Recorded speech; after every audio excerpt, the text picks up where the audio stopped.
Hey guys, in today's episode I'm going to teach you how to make a classic eggnog. Now don't freak out yet, most people that say they don't like eggnog is actually because they've never had real eggnog. Now if we look at history, eggnog has always been made as though it were a custard pie. The only difference is you don't pan it up and you don't cook it. Now this is what you're going to need. We're going to need 1/3 cup of sugar plus 1 tablespoon of sugar, 2 cups of whole milk, 1 cup of heavy cream, 3 ounces of bourbon, 4 large eggs, and 1 teaspoon of freshly grated nutmeg. So first we're going to start off by separating the eggs into 2 separate bowls. Then we want to beat the yolks with a whisk until they're light in color and texture.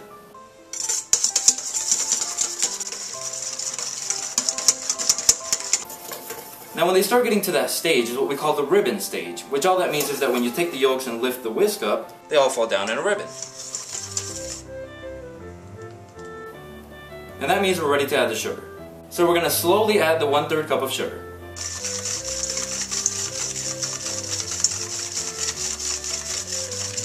And after whisking for a while, the yolks will look like this. When the sugar crystals have dissolved, that means it's time to add the liquid. So that's 2 cups of whole milk, and the 1 cup of heavy cream.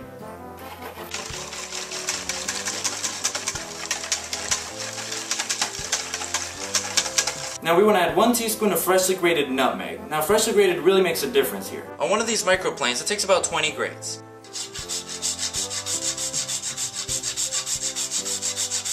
And then we add the 3 ounces of good old Kentucky bourbon.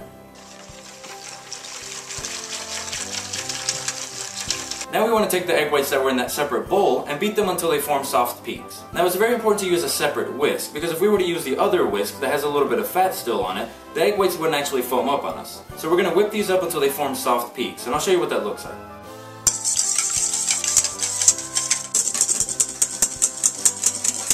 What we mean by soft peaks is that when the whisk is lifted straight up, the foam kind of falls over. Then this is the point where we want to add the remaining 1 tablespoon of sugar. Then we want to beat this until it forms stiff peaks.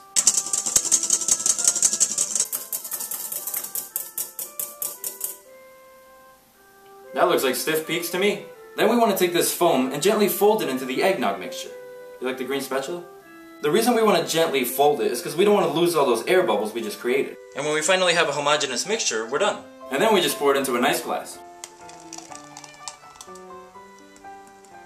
Maybe garnish it with a little extra nutmeg. And there you have it, the best eggnog you've ever had. Now if you're scared about the raw eggs, don't worry, just use pasteurized eggs. And as always, thanks for watching guys. I hope you have a Merry Christmas. Cheers. In this episode, we're going to learn some basic information about white wines and talk about some of the major white grape varietals and where they come from. Something very important to understand is that the color in grapes is found only in the skin. The juice is always clear. So while red grapes can produce red, rosé, and white wines, white grapes can only produce white wines. Makes sense.